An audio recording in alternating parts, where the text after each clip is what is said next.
Southeast Radio's Business Matters with Karl Fitzpatrick. Southeast Radio. Well, with festival season just around the corner, thousands of people will be travelling all over the country to see acts and hopefully enjoy the summer sun in the process. However, one less favourable aspect of large-scale festivals and events is the never-ending queues for food and drink. But my first guest has solved this very problem. Daniel Coen from Skippio joins us now to tell us more. Daniel, before we discuss Skippio, I'd like to get an insight into your own background. After university, I did business and management, specialising in strategy. I went into one of the big four companies, and then I moved to another one, to do strategy consulting, and got a flavour of kind of reporting to senior management there. I then left that and went to be a global project operations manager in a big pharmaceutical company. But I've always been involved in events, on a side jobs or in some sort of way working in a bar or some aspect in events, whether it be student nightclubs or any kind of events to that matter. So I've always had a love for events, so that's probably where Skippio came from. So what is the idea behind Skippio? So the idea behind Skippio and where it originated is I was at a large-scale event, a festival, and had to queue over an hour for my drink, which is obviously not ideal because my experience, my satisfaction at the event was obviously massively impacted. So I came up to try to solve the problem, and that's kind of where Skippio formed. So how have you gone about solving that particular problem then? Yeah, so Skippio is it's an app. It's one app for every major large-scale venue, festival, or concert, aimed at improving customer experience and satisfaction. So if you can order your food and drinks from anywhere in a venue without ever having to join a queue, and we notify you in real time of how your order is progressing. So you don't miss any of the event or any of the act. You simply get notified in real time, and then you come and collect your order. And is there an opportunity here for you to integrate this solution with Ticketmaster and Eventbrite and other such sites? Exactly, there is. Trying to get to them is difficult. Trying to explain the benefits to it, but it is on our radar now that the ticket can link into our solution. With our solution, you also don't have to download or use any storage. It's a progressive web app, which means that we've no blockers to a customer using it. But like the likes, as you said, Eventbrite, Ticketmaster, any ticketing company would be ideal, because not only in a larger venue, stadiums that we're hoping to scale into, we'll know exactly where people are sitting and automatically be able to tell on the app where to push their orders to for the fastest time for them to receive it. And what feedback have you got on the solution to date? It's been extremely positive. We obviously take a lot of the feedback on board and see if we can build it. We had an MVP that we bootstrapped, and now we've moved into our latest version of the app, which has a lot of both recommendations from the user and our clients. Just a lot more visuals, a lot less text, some extra messaging to say, hey, where am I actually collecting my orders? And other kind of information along those lines. But we've taken all the feedback. Sometimes it's hard to swallow some of the feedback, but we look at the stats then, because obviously we have all the stats through our back end, and then we see if we're improving it, because the overall aim of Skippio is to, one, reduce the queues and make it a better overall experience for the venues. And in terms of the event size itself, what's your sweet spot? Yeah, so that's actually a great question, because we are also trying to figure that out ourselves. We know that kind of anything under 10,000 people isn't that good for Skippio, because we need there to be queues depending on how many food and beverage facilities there are. But on the other side of that is a lot of these are take a lot of staffing. So it's kind of the sweet spot between how big a venue is and how much we can take through Skippio. So we've got a lot of demand, so sometimes a lot more than we would expect at some events. So a lot of people are starting to recognise the Skippio brand, because obviously we stay branded at each event, that they might be like, oh, I've used this, or someone's recommended me to this, or someone sent me on the Skippio app to use. So finding the sweet spot is challenging. We're still trying to find what is the real sweet spot, because obviously we know not everyone's going to use our solution. There might be generations or people who just don't want to use an app. They might want to go up to a bar and stand in a bit of a queue. So I would say anywhere between over 10,000 would be ideal for Skippio. And is there any opportunity to go directly to the likes of Diageo and make it happen through them? There is. We are speaking to drink brands at the moment. They obviously they have the pouring rights for some venues, but for us we have to link with the venues, and maybe if they have their own catering or a catering company, that's who we also have to get approval. So it's not just getting one person on board; we have to get a lot of people on board. And it's becoming a little bit easier now that we've got some success and we have a lot of the data to back up how beneficial using Skippio is, not only for the user but also for these venues too. Talk to us about the success that you've achieved to date.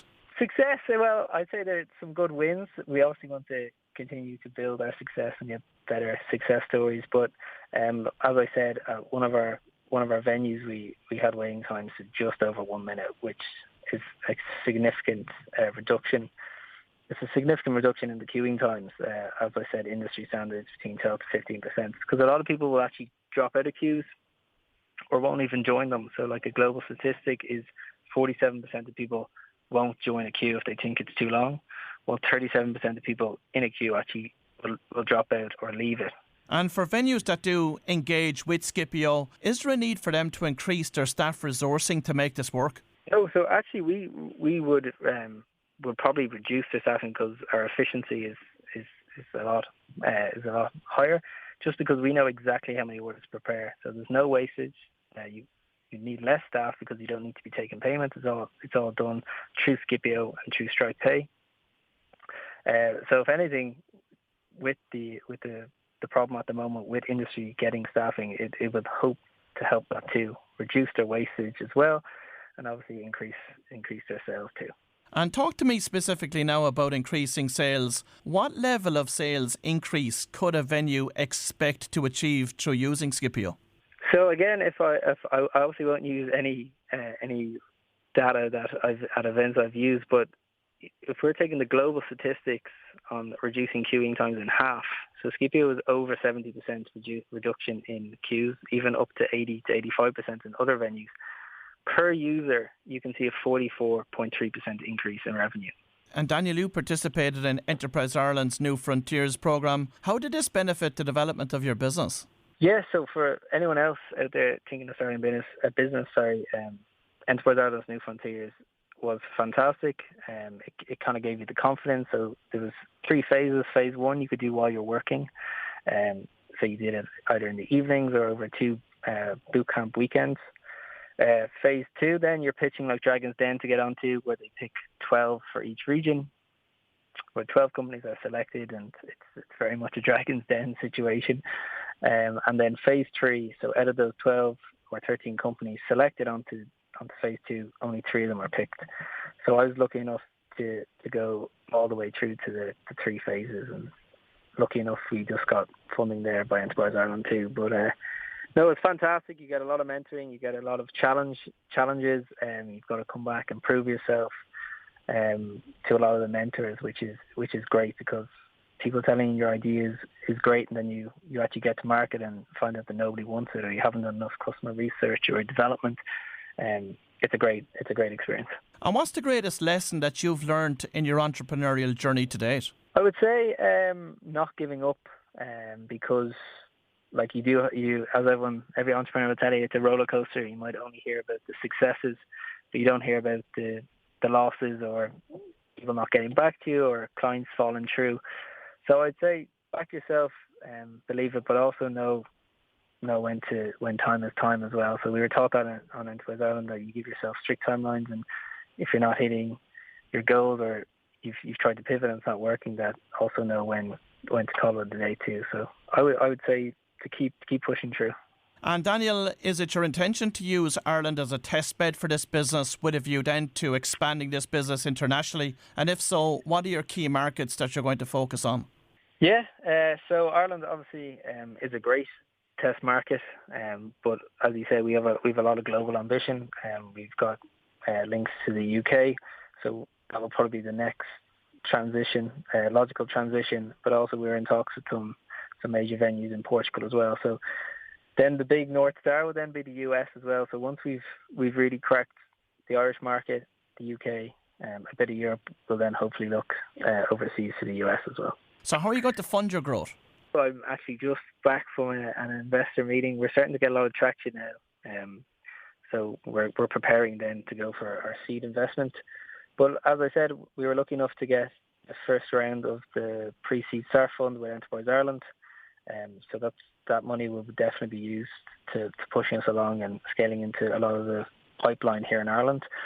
And then as we have that, we want to get more investment and move straight to the UK to really dominate in both the UK and Irish market as fast as we can. So Daniel, if we look over the next 5 years, what's the ambition? What do I hope to achieve? I hope that you can go to any venue, whether it be one of the large-scale stadiums to festivals, to know that Skippio is now a household name. And then looking into the UK, if you're ever over there, that you'll see some Skippio food and beverage collection points, and you'll remember this radio interview. Absolutely. And Daniel, finally, have you considered the potential for an exit for this business over the next 5, 6, 7 years? Has that come into your head yet? And if so, have you identified any potential purchasers for the business?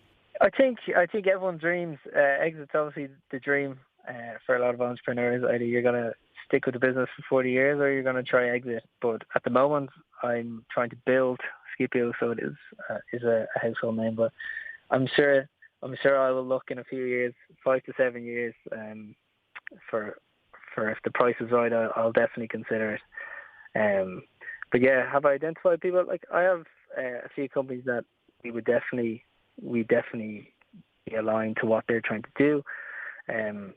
But at the moment, no, I'm focused on getting into venues, improving the customer's experience and satisfaction, and getting the positive feedback, and hopefully there's a lot more of it to come. Well, if you've just tuned in, that was Daniel Coen from Skippio, and we wish Daniel and the team every success with growing their business.